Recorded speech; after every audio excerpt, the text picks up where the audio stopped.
Well, I hope it's just a snag that I'm going to talk about in this video. But the pause button right here, just hypothetically, has been pressed on talking about the new event center for the Calgary Flames. Hi there, Brett Hornby here, and welcome back to my YouTube channel. And let's talk about the arena talks have been put on hold to resolve budgets challenges. That's what the headline says on sportsnet.ca. As you saw earlier this week, Flames Arena plans put on hold to resolve budget challenges. But I think to read between the lines, this is probably expected to happen given the size of the project. These always come up with major projects. And oh yeah, since the agreement was made a couple years ago, back in 2019, a lot has changed, but lately, let's say this damn COVID thing has gotten in the way. So on Sportsnet, written by Eric Francis, actually this came out on April 14th, 2021, so about earlier last week. Plans to build a new home for the Calgary Flames are on hold, which it does sound a little concerning, but I think it's just a little snag when reading between lines. It says, on the day after Tuesday's closed-door meeting to update city councillors on the status of the $550 million event center, the project manager sent a statement to Sports referring plans have ground to a halt. And it mentions here at this early stage, it's still early. I mean, they already picked out the design team that I already talked about in the video many months ago, and the fact that ground is not going to be broken until August 2021. At least that's the plan, and as I keep stating in my Stampede Corral demolition videos, I plan to, and I still plan to, and I still think I'm going to do it. I'll be able to do it, is I'll still be going down to the grounds to do update videos, take pictures, videos on showing the construction progress, at least what I can, both the BMO Center expansion and this new event center. This is just a generic name that they give this project right now. And then the other thing is, you got to understand, no design renderings have not been released yet, and they mentioned that in the local media that apparently some more closer to finalized design renderings won't come out till later this year. But getting back to the story, as I mentioned in the early stages of this project, there's a difference in current budget estimate and the program requirements for the facility. As it says, Kate Thompson, the President CEO of the Calgary Municipal Land Corporation, or the CMLC, who's overseeing this project. That's where I think there's somewhat maybe a snag that tends to come up. And I think part of the deal is 50-50, that the Flames play half, the City of Calgary pays half, which ultimately is us, and then it will rise if there's any cost that go over. And I mean, this is all just part of the, I'm going to still say, the normal process with any project, especially when I work in the engineering plan industry, and given what's been going on, maybe they have to make some adjustments. But it says, given the significance and importance of this project, the parties have jointly agreed to pause the project for the team to allow time to resolve these challenges. The decision to take the pause is responsible and the prudent approach to ensure that we find the best solutions to move the project forward successfully without incurring any additional costs on the project while these discussions are progressing. The team is working collaboratively to find a suitable path forward. And then mentions the Calgary Sport and Entertainment President CEO John Bean deferred all comments to CMLC. Anyone who's ever built a house is familiar with this debate. This is where I say this is just a snag and just a normal process. The homeowner wants granite, but can only afford laminate. Negotiations ensue. And then it also mentions here, such as where the Calgary Flames and the City of Calgary find themselves as partners to be able to finalize plans to build a new arena a short stumble away from the 38-year-old Saladome. And I think in my fourth video, although I kind of panned around, and I think someone pointed out, and I couldn't find it right away when I was on the go, I think it's that parking lot that you have the Saladome in those two parking lots. That's where the new arena is supposed to be, because I did pan around and showed the looking north, and there was the National Music Center. I know there's a patch of land there. If you can see that video, and I think that person who commented actually is right, I didn't know exactly, but that's where the new arena is going to be. But once the ground gets broke, we'll definitely know.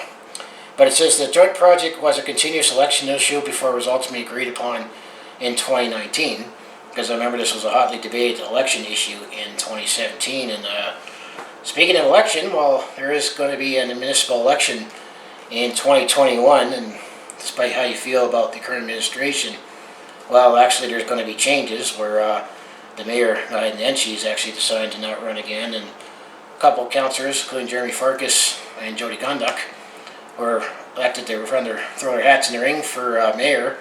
And then where I live, and thankfully I would say in Ward 7, Drew Farrell is deciding to not run again. There's definitely a lot of councillors and the mayor that's deciding to not run again, so this could be interesting to see how this goes, especially if there's new administration in charge at City Hall. But as I said, there's an election this fall, as it mentions. Whispers about the size of the shortfall prompted Thompson to address the issue if they want to keep it largely in-house. Apparently there's some word on the street, it doesn't say in this article, but apparently there's some word on the street, don't quote me on it, that apparently the difference is $70 million, and it has a lot to do with steel. Because, I mean, prices have gone up, and of course, you know, this COVID thing has messed everything up. And it says a lot of this is blown out of proportion, says one source who was in the meeting. That's where I think this is just a snag, and then we're part of project management. As it says, there's lots of things that they're working on, but it's called project management. And this is what happens. I work in the engineering and planning industry. This happens. This was expected to happen. You always hear that happens with any major project. And I mean, it definitely gets a lot touchy when it comes to involving public funds in it, but as a sports fan, it's easy for me to say, you know what, I am willing to have some of my taxpayer dollars go to building this, because we need it. It would definitely be a political suicide to be associated with the administration. If you're associated with the administration, that's it, because we couldn't come to agreement on a new building.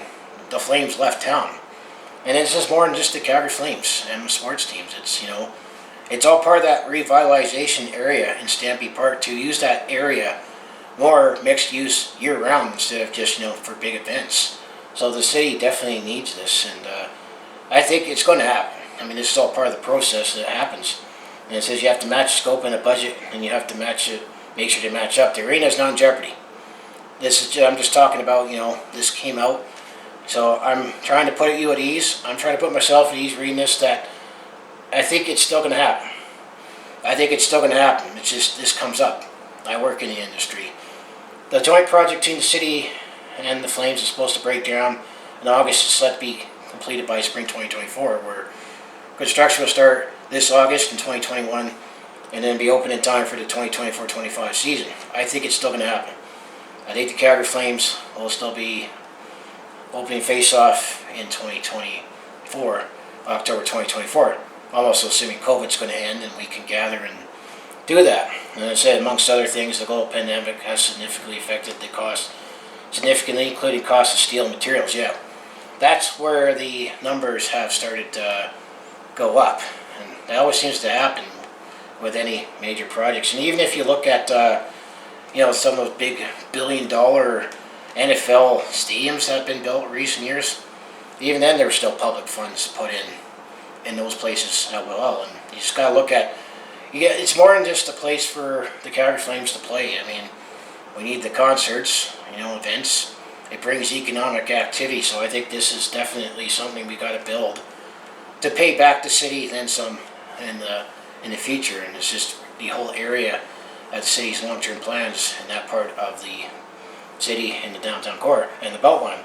And it says it's not surprising that there's challenges, especially when you bring in the complexity of COVID and the future projections based on whatever post-COVID is, said by Jim Bablinski.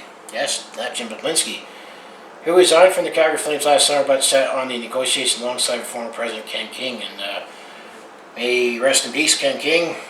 We definitely need to get this done for Ken King as well, as he definitely fought and sought through this, despite some of the challenges that you could say maybe was part of with the current administration with City Hall. But we need this so we can still keep the Calgary Flames.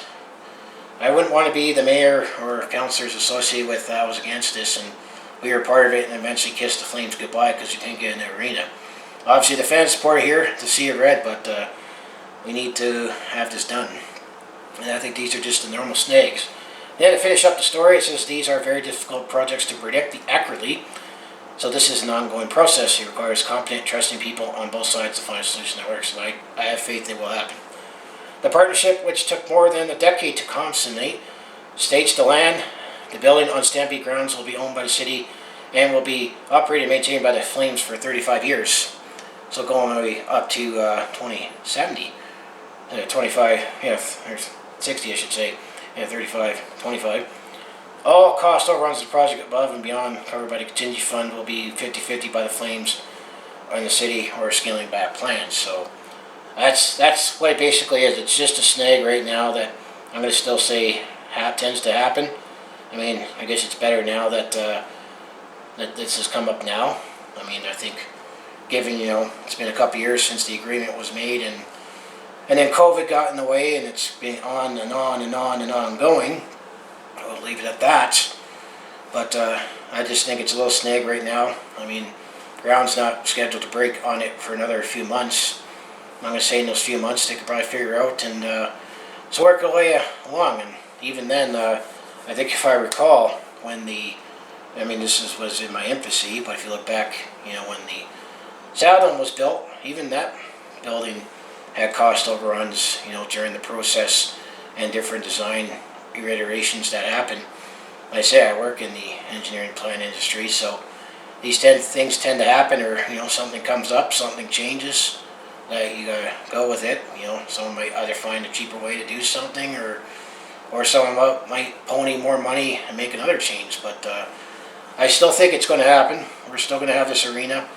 We'll still have this new beautiful arena, whatever it's going to be, and it's just all part of the process. But what do you think of it? And would you be okay if it comes down to it, pay a little more for this arena to have it happen? I mean, I say more than just the Calgary Flames. I mean, it's definitely something to pay back the city. I'm going to say, in more time, it'd definitely be devastating if we lose the Flames over this, but I am keeping the faith it's going to happen. So anyway, as I say, if you want to follow along this Calgary sports fans' journey, home of the Flames, Hitmen, Roughnecks, and Stampeders, I mostly do talk Calgary sports on my YouTube channel. I also do a variety of non-sports content like personal blogs, depth comedy, and I also do share my experiences I'm on the road or at a sport event.